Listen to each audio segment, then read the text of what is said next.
안녕하세요. 얼마 전 멍청한 인간하고 이혼한 30대 여성입니다.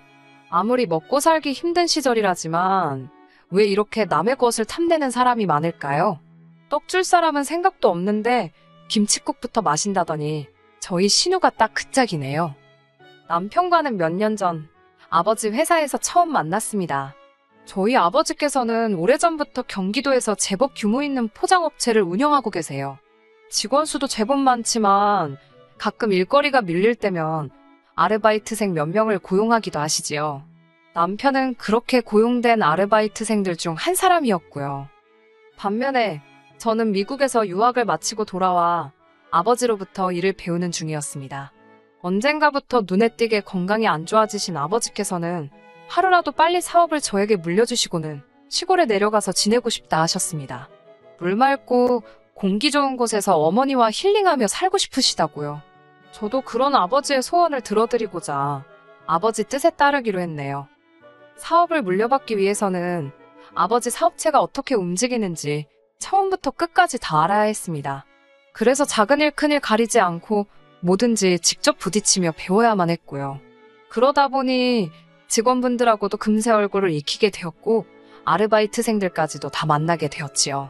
남편과도 그때 알게 되었습니다. 하지만 이후로 한동안 접점이 없었기에 그대로 잊고 지냈네요. 그러다 우연히, 정말 우연히 마주친 남편이 제게 반가운 채 인사를 하더라고요. 그러면서 다른 회사에 정규직으로 취직을 했다며 그만둔다 했습니다. 그 소식을 들으니 잘됐다 싶으면서도 왜인지 서운한 생각이 들더라고요.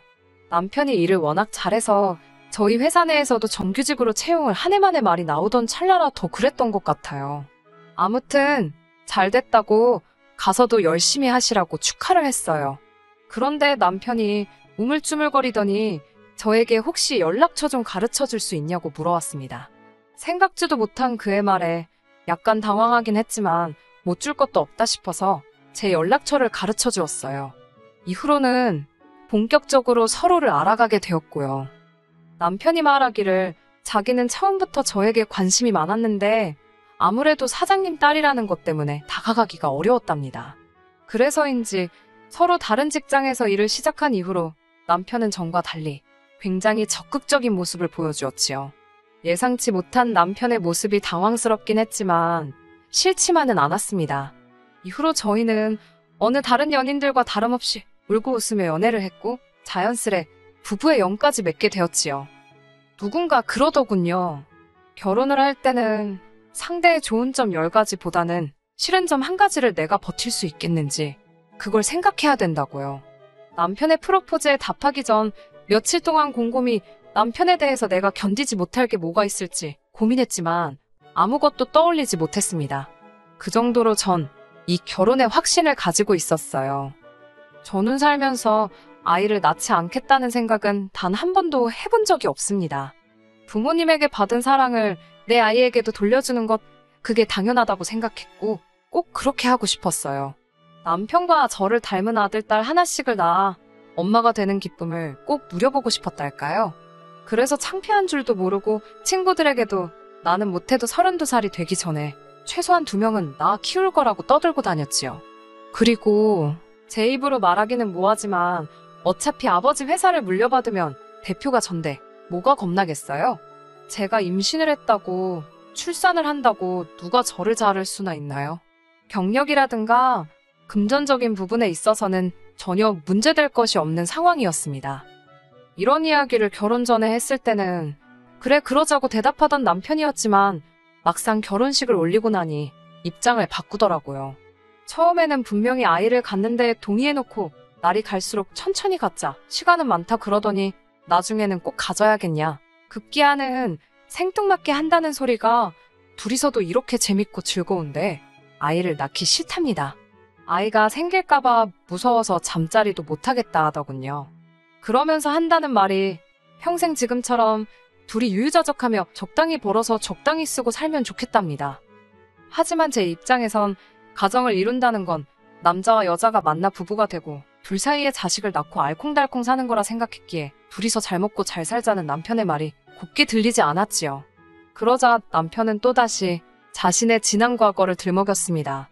결혼식을 며칠 앞두고 남편과 그동안 결혼 준비하면서 쌓였던 스트레스, 여기 전부 다 털고 가자며 술을 한잔했던 밤이었어요. 그날따라 많이 취했던 남편이 묻지도 않은 이야기를 술술 털어놓더군요.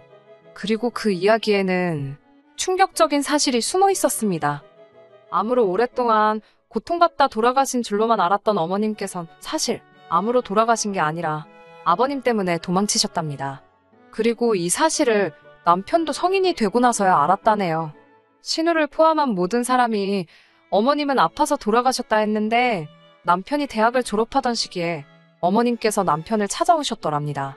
남편을 찾기 위해 오랫동안 헤매이셨다던 어머님께서는 아버님의 욕설과 폭력을 도무지 견딜 수 없어서 신우와 남편을 두고 떠날 수밖에 없었다며 미안하다 하셨대요.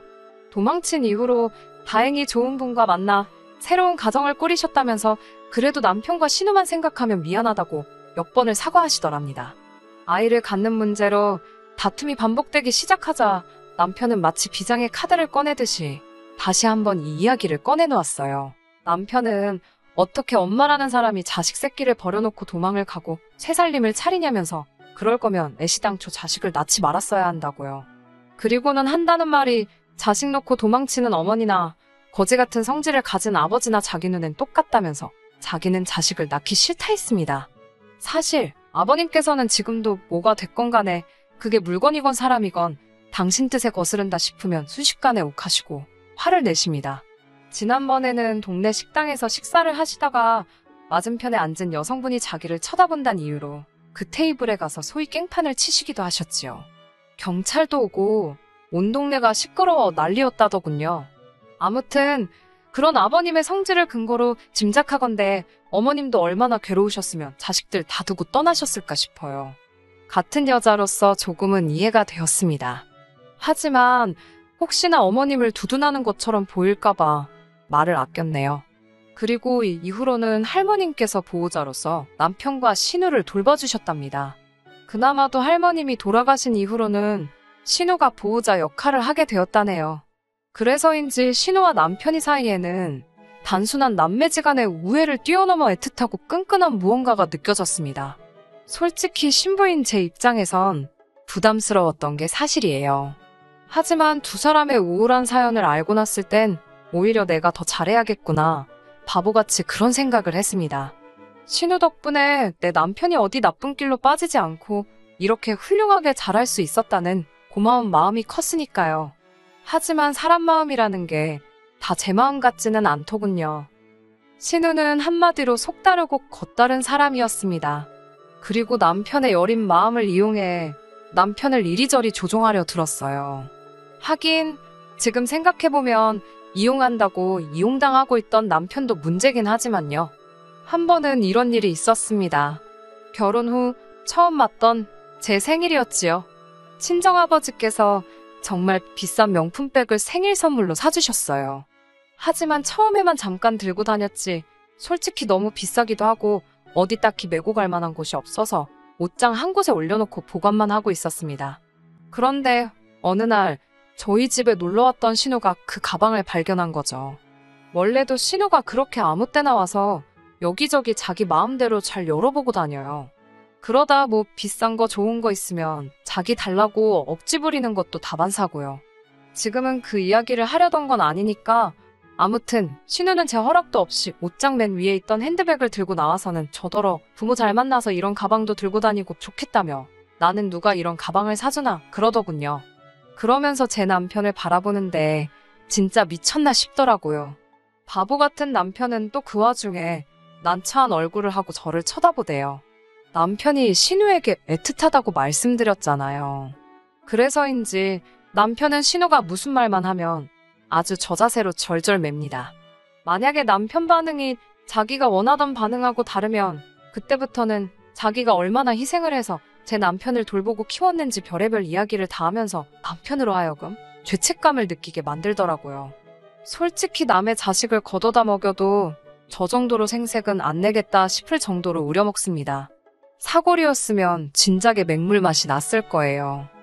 사실 신우가 억지를 부려도 내 남편 키워준 값이다 생각하고 가격대가 너무 지나치지만 않으면 제가 사주는 경우가 다반사입니다.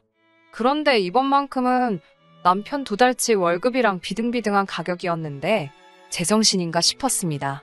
자기 남편 두고 왜 여기 와서 저러나 싶었지요. 결국 제가 나서서 신우에게 이 가방 사려면 이 사람 2달 동안 숨만 쉬고 돈 벌어야 된다고 뼈있는 농담으로 상황을 정리했네요. 그런 신우가 작년에 임신을 했습니다. 그동안 자기는 딩크라며 너희도 애 갖지 말라고 그러던 양반이 임신을 했다는데 실망은커녕 좋아 죽으려고 그러더라고요. 아무래도 노산이다 보니까 별 기대가 없었던 상황이었고 다른 사람들한테 이래저래 설명하기 귀찮으니까 그냥 딩크라고 했었나 보다 싶었어요. 사실 신우가 딩크 타령할 때마다 남편이 점점 더 아이를 안 갖는 쪽으로 확실히 마음을 정하는 것 같아서 조바심도 나고 신우가 믿고 원망스러웠는데 시조카가 태어나면 달라지지 않을까 싶어서 기대가 컸네요. 하지만 어찌된 일인지 아이를 키우는 신우는 전보다 더 강력하게 저희 부부더러 아이를 갖지 말라 했습니다. 도대체 이유가 뭐냐고 물으면 귀찮다는 말 말고는 그다지 그럴듯한 설명도 못하면서 말이에요. 도무지 이해할 수가 없었지요. 시조카임에도 불구하고 제 눈에도 너무 예쁘고 사랑스러운 아이를 키우면서 왜 우리한테는 애를 갖지 말라는 건지 그 이유를 알게 된 건 올해 봄에 있었던 사건 때문입니다. 올해 봄 아버지께서는 중대한 결심을 내리셨다며 저희 부부를 집으로 부르셨습니다. 직감적으로 사업 이야기를 하시려는 모양이다 싶었지요. 대표직을 물려받기 전에 둘 중 하나이라도 먼저 낳고 싶었는데 머릿속이 복잡했습니다. 역시나 제가 예상했던 대로 아버지께서는 회사 일에서 손을 떼시겠다며 저에게 한 달 후부터 본격적으로 수순을 밟아나가자 하셨습니다. 그런데 그 자리에서 남편이 갑자기 그래도 사업이라는 게 대표가 여자면 주변에서 깔보고 그럴 수도 있지 않겠냐며 자기를 바지사장처럼 앉히시고 실질적인 일은 제가 하게 하는 게 어떻겠냐입니다. 한 번도 저와 그런 이야기를 상의한 적도 없는데 바지사장이건 뭐건 자기한테 대표라는 타이틀을 달라니 남편의 어이없는 자기 PR에 정말 깜짝 놀랐네요. 저희 아버지께선 당신 사위가 야심가인 줄은 꿈에도 몰랐다며 너털웃음을 보이셨지만 이내 거절하셨습니다. 이 사업은 당신 딸 거니까 설령 제가 남편을 바지사장에 앉히더라도 제가 판단할 일이지 아버지는 개입하지 않으실 거라고요. 남편은 뭐라고 한마디라도 더 하고 싶은 눈치였지만 결국 아버지의 말씀에 반박하지 못하더군요. 그날 집으로 돌아와 남편에게 왜 그런 이야기를 했냐고 물으니 남편이 쭈뼛거리면서 신우가 한번 물어보라 했답니다. 황당하더라고요. 물어보랜다고 물어보는 남편이나 신우는 자기가 뭔데 그런 걸 물어보라고 하나. 찜찜했지만 따지고 들자니 남편이 그러지 말라고 하도 애걸복걸을 해서 눌러 참고 있었습니다. 그리고 얼마 지나지 않아 신우 딸의 돌이었어요. 그래도 제가 외숙모인데 금반지 하나로 달랑 끝내기 뭐해서 금반지하고 백화점 명품 매장에 들려 요새 인기라는 여자 아이용 원피스도 한 벌 샀습니다. 그렇게 돌잔치에 도착했는데 신우가 제 손에 들린 쇼핑백을 보더니 뭐 이런 비싼 걸 사왔냐면서 저더러 돈 좀 아껴 쓰랍니다. 저는 처음에 미안해서 하는 말인 줄 알았어요. 그런데 옆에 있던 신우 남편이란 작자가 헛소리를 짓거리더군요. 이거 우리 딸이 산 거나 마찬가지랍니다. 제가 무슨 말이냐고 하니까 처남이랑 처남댁이랑은 애 안 갖기로 한 거 아니냐며 그럼 처남 죽고 처남댁도 죽으면 그 재산은 다 우리 딸이 받을 거 아니냐고 그러니까 이건 우리 딸이 미리 땡겨서 쇼핑했다 뭐 그런 뜻이랍니다. 얼마나 어이가 없던지 돌잔치 축하해주러 갔다가 뒤통수 한 대 씌게 얻어맞은 것 마냥 얼얼하던데요. 제가 순간 표정 관리를 못했는지 신우가 수습을 한답시고 농담이라며 다른 이야기를 꺼내는데 말이라는 게 주워 담을 수 없는 거잖아요. 너무 찜찜하고 기분이 나빠서 남편도 남겨놓고 먼저 집으로 왔습니다. 제가 사라진 걸 알아챘는지 남편으로부터 몇 번 전화가 걸려왔지만 받지 않았네요. 몇 시간 뒤 남편이 집에 돌아왔고 제 눈치를 살피더군요. 저는 남편한테 우리도 아이를 갖자고 했습니다. 신우도 저렇게 애 낳고 행복해하는 거 보라고 당신은 정말 애 안 갖고 싶냐고요. 그러자 남편이 한다는 말이 한 집에 애가 하나만 있으면 되지 몇 명이나 뭐가 필요하냐입니다. 제가 신우네 애는 조카고 나는 우리 애를 갖자는 거라고 조카는 조카지 조카가 어떻게 우리 애를 대신하냐고 따지니까 남편이 저한테 한다는 소리가 자기한테는 누나가 어머니나 마찬가지라며 자기는 그 은혜를 조카에게 사랑을 주는 걸로 갚고 싶답니다. 괜히 우리 사이에 아이가 생기면 조카가 서운한 일도 생기지 않겠냐면서 한 명만 잘 키우면 좋지 않을까? 그러는데 진짜 이건 뭐한데 패버릴 수도 없고 어처구니가 없더라고요. 말 같지도 않은 남편의 말에 그럴 거면 이쯤에서 서로 갈 길 가자고 했습니다. 나는 아이를 갖고 싶고 나의 온전한 가정을 꾸리고 싶은데 당신은 신우로부터 정신적으로 독립을 못한 것 같으니 우린 갈 길이 다른 것 같다고요. 그러자 남편이란 자식이 뭐라는 줄 아세요? 안 된답니다. 저희가 이혼하면 신우가 얼마나 실망하겠냐고요.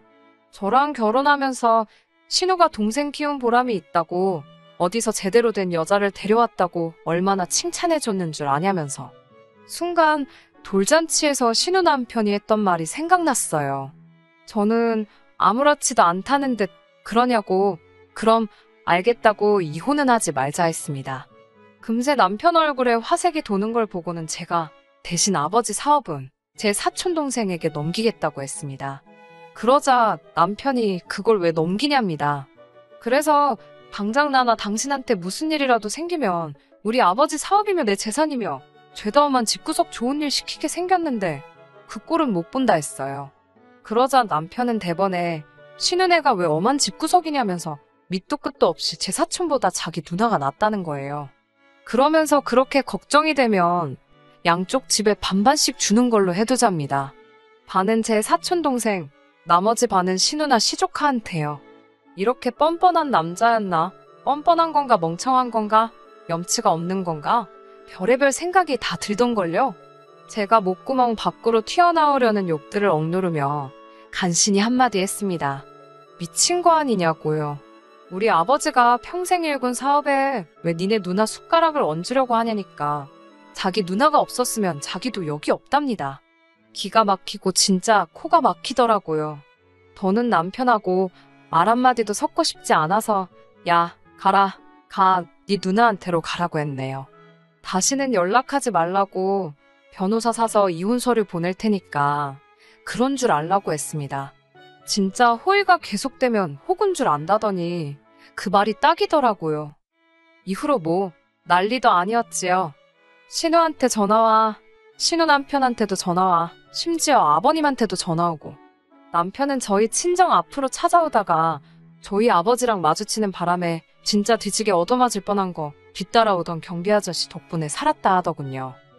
사연 많고 가진 거 없는 남자여도 내가 지 사랑하고 지가 나 사랑하면 그것만으로 충분했는데 왜 나를 통해서 효도를 하려고 한 건지 생각할수록 열불이 납니다. 남편에게는 제가 유일한 동아줄이었는데 말이에요. 동아줄 잡고 잘 올라갈 생각이나 하지 원래 욕심이 크면 화를 부르는 법 아니겠어요? 이후로 남편의 소식은 모릅니다.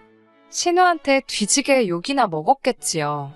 그 나이 먹고 누나한테 왜 찍소리도 못하고 사는지 평생 지 누나랑 조카나 뒷바라지 하게 생겼네요. 꼴 좋다 멍청아. 끝까지 들어주셔서 감사합니다. 오늘의 사연은 여기까지입니다. 구독과 좋아요, 알람 설정 부탁드리고 더 좋은 사연으로 다시 찾아뵙겠습니다. 감사합니다.